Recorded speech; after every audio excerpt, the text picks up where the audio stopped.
What you're about to see is a tense exchange between Congressman Jamie Raskin and Attorney General Pam Bondi during a Judiciary Committee hearing that was originally scheduled to focus on Department of Justice oversight. But the conversation quickly shifted. Raskin pressed for answers on two major controversies: Donald Trump's reported $10 billion lawsuit against the U.S. government and the DOJ's handling of the Epstein-related files. Instead of direct clarification, the exchange escalated, the tone changed, the room shifted, and the responses raised more questions than they answered. Pay close attention to how Bondi reacts under pressure, not just what she says, but how she says it. Let's watch this first, and then I'll break down what stands out, what it could mean, and why it matters. Gentleman from Maryland. And thank you, Mr. Chairman. I want to start by saying I appreciate what you said, Attorney General Bondi, and you said it to me personally, that you take the personal security of every member of Congress seriously and that people can contact you about that. And in these times, that's a very serious matter. So I thank you for that. Article 2, Section 1, Clause 7 of the Constitution is the Domestic Emoluments Clause.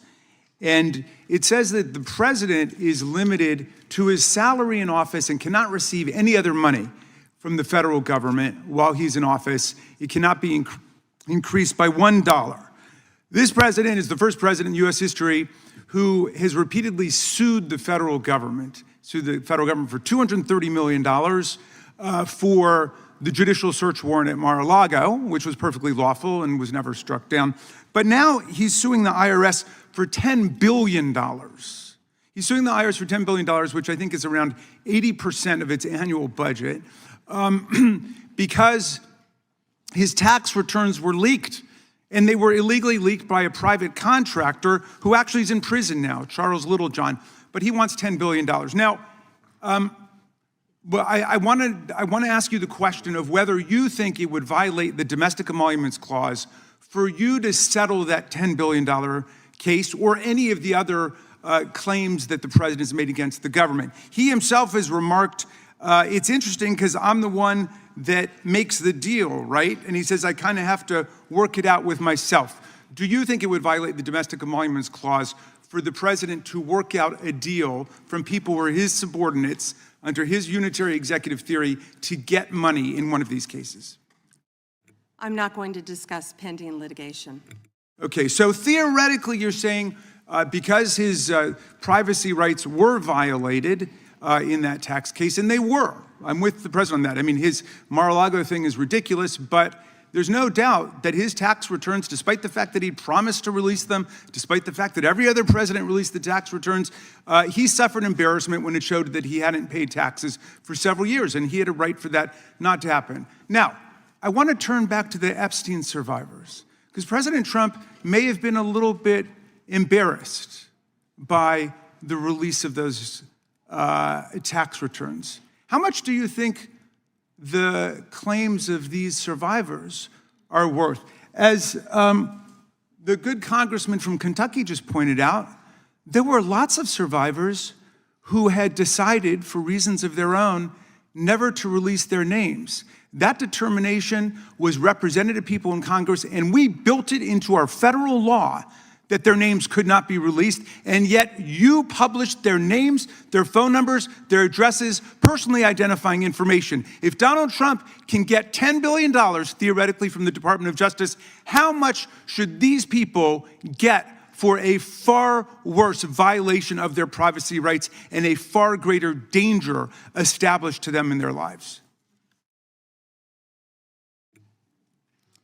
Do you even know who Chase Mulligan is? You're so obsessed with, you don't, do you? I'm going to teach you the rules again. You're the Attorney General of the United States. We have rules here. You're obsessed with him. You're the Attorney General of the United States. You're obsessed with Donald Trump. You have Trump derangement syndrome. Mr. Chairman, I'd like my time Mulligan will restored. be I'd like my time next week restored. in your district. In your district, and you don't even know about it, about keeping children safe from online predators. Time belongs to the gentleman from Maryland. The gentleman can proceed. Yeah, and I want the whole country to look at this, because this is the Attorney General of the United States, whose job is law enforcement. We've never had a witness who has misunderstood our rules and been unable to conform his or her conduct to our rules before. We have only 5 minutes, and so we use our time to ask you specific questions. How long are you giving me to answer? Excuse me, I'm not yielding to you right now. I'd like that second restored too.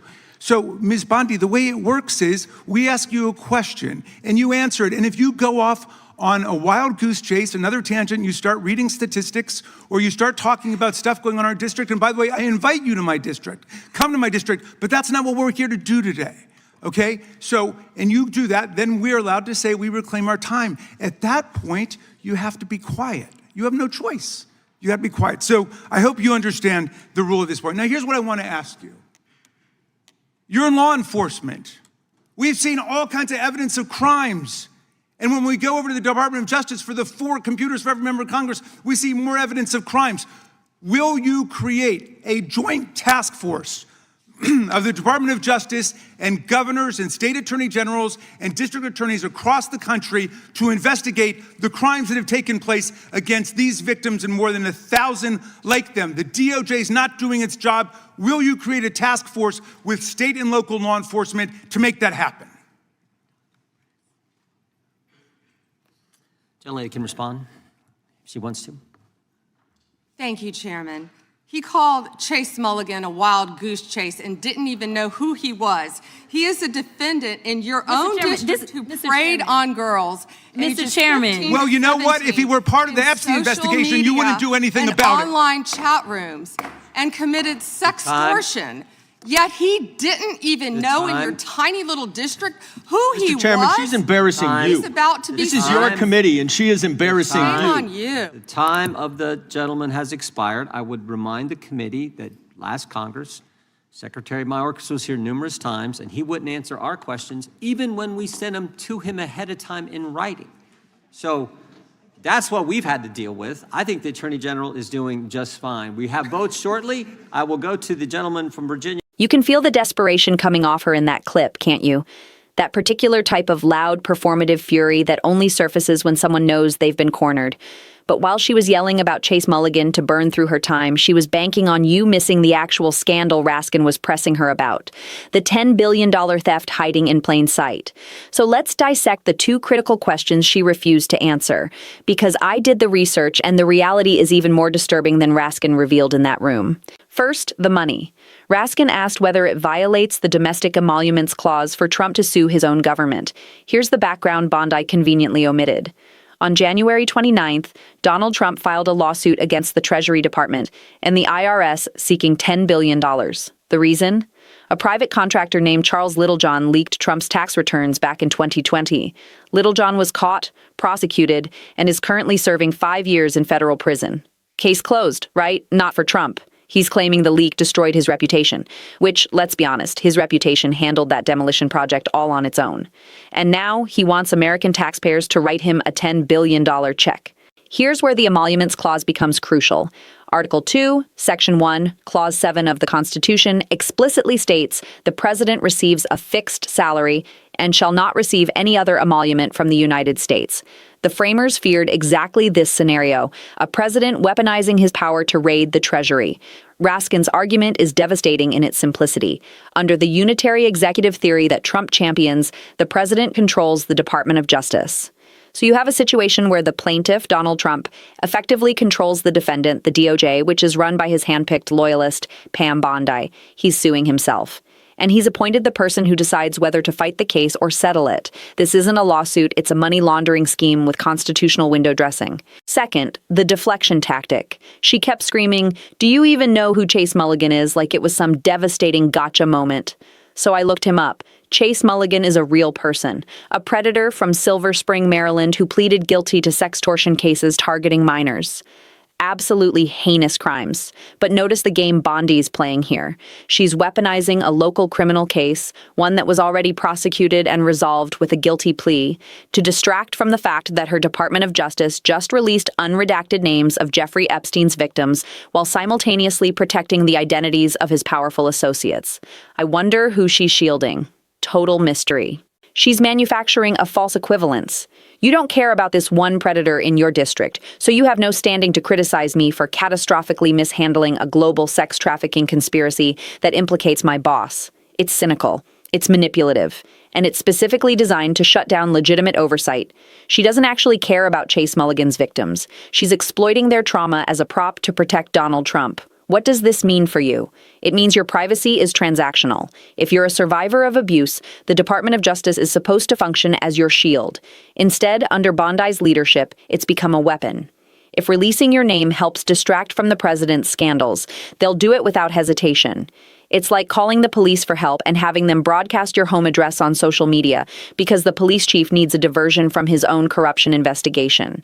We're witnessing the complete disintegration of the firewall between the presidency and the Justice Department. If Trump can sue the agency he controls and secure a $10 billion settlement approved by the Attorney General he personally appointed, the United States Treasury transforms into his private ATM.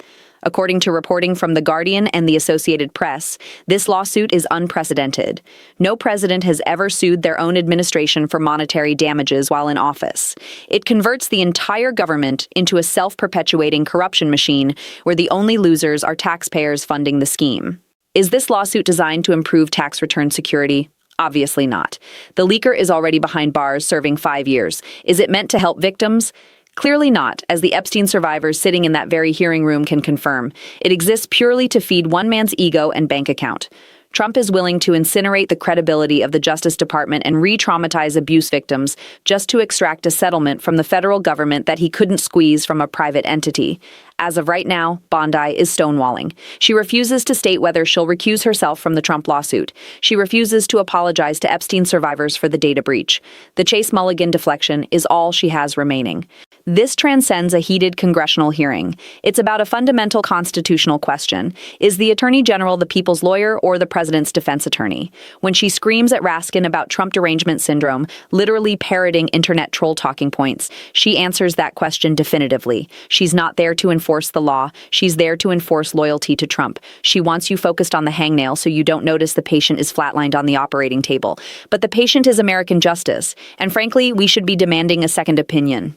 If you found this analysis valuable and want more fact-based breakdowns like this, hit that like button so the algorithm pushes this to more people. Drop your thoughts in the comments below. I read every single one and they guide what I cover next. Share this video with anyone who needs to understand what's actually happening, because independent journalism only spreads when you help it spread. And make sure you subscribe to Sophie Bennett and click that notification bell so you catch every upload when major stories break. Thanks for watching.